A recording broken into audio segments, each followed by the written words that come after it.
Have you ever had someone tell you that your child is bold, spoiled, or just acting out when you know deep down that isn't the truth? Have been there. Have had people look at my daughter or even the children I work with and judge them in a split second without understanding what is really happening. And here's the thing.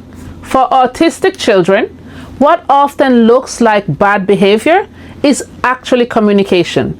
Their body is speaking, their actions are speaking when words either aren't enough or aren't accessible in that moment. And that's what I want to talk about today. The difference between bad behavior and unmet needs, and what parents and teachers can do when they're stuck in that moment of judgment. Let's start with the problem. Too often society sees a meltdown in a supermarket and calls it a tantrum. They see a child refusing to get out of the car and call it stubbornness. They see a child running away from a classroom and label it as being bold. But what's missed in all of those situations is context. Is that child overwhelmed by lights, sounds, smells? Is that child anxious because the routine suddenly changed? Is that child struggling to find the words to say, I need help? One of the biggest mistakes we make as parents, as teachers, as people in general, is jumping to judgment instead of curiosity. I'll never forget a time in my classroom when a child flipped a chair during maths. To the outside eye, it looked like aggression. But when we slowed down and paid attention, we realized the child wasn't angry.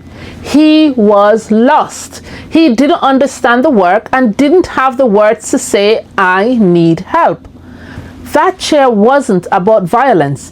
It was about fear and frustration. So what are we actually seeing when bad behavior shows up? This is the difference between meltdowns and tantrums. A tantrum is goal-driven. I want the toy, so I will cry until I get it. A meltdown is a nervous system being overloaded. I can't cope. My body is falling apart. These two look similar but completely different inside. And then you have sensory overload. Too much noise, bright lights, scratchy clothes, strong smells. To you, it might feel like nothing. To them, it's unbearable. Communication gaps is another thing. If a child can't find the words, or if the words fail under stress, the body steps in, kicking, screaming, running away. These are their words in that moment. Then you have anxiety and transitions. Change is hard. Even moving from one activity to another can feel like being dropped into cold water. Resistance, shouting, or refusal might be a shield against fear. So when we see behavior, we are really seeing a clue. And if we are willing to pause, we can decode it. Here is why this matters. When we label autistic children as bad, a few things happen. They start to believe it. Children absorb those labels and carry them. Parents feel ashamed, judged in public like they have failed.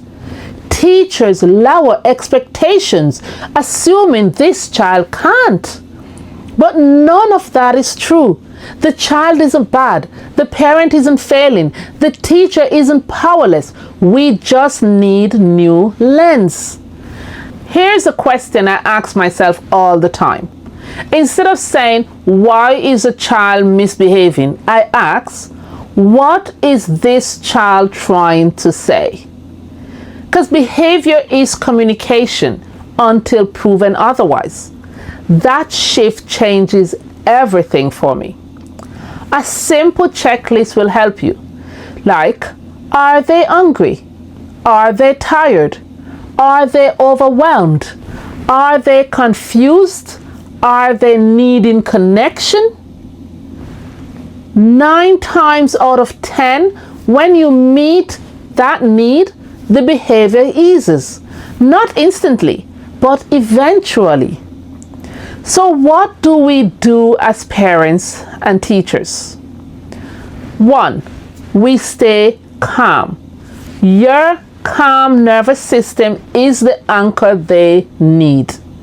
2, support before discipline. First regulate, then teach. That might look like stepping outside, dimming the lights, or offering a fidget toy.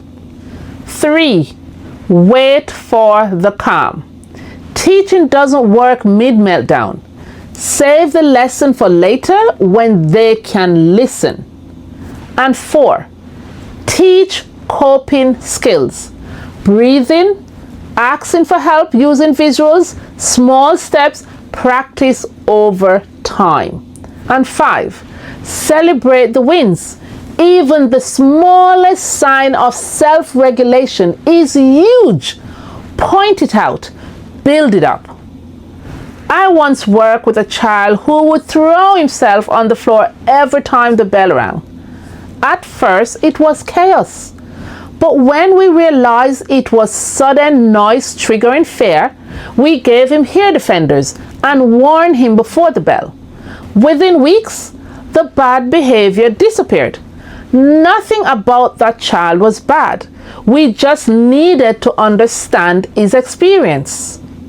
So the next time someone says your child is misbehaving, remember, autism isn't bad behavior. It's a different way of experiencing the world. And as parents, as teachers, our role isn't to punish that difference. It's to understand it, support it, and guide our children towards strategies that can help them strive.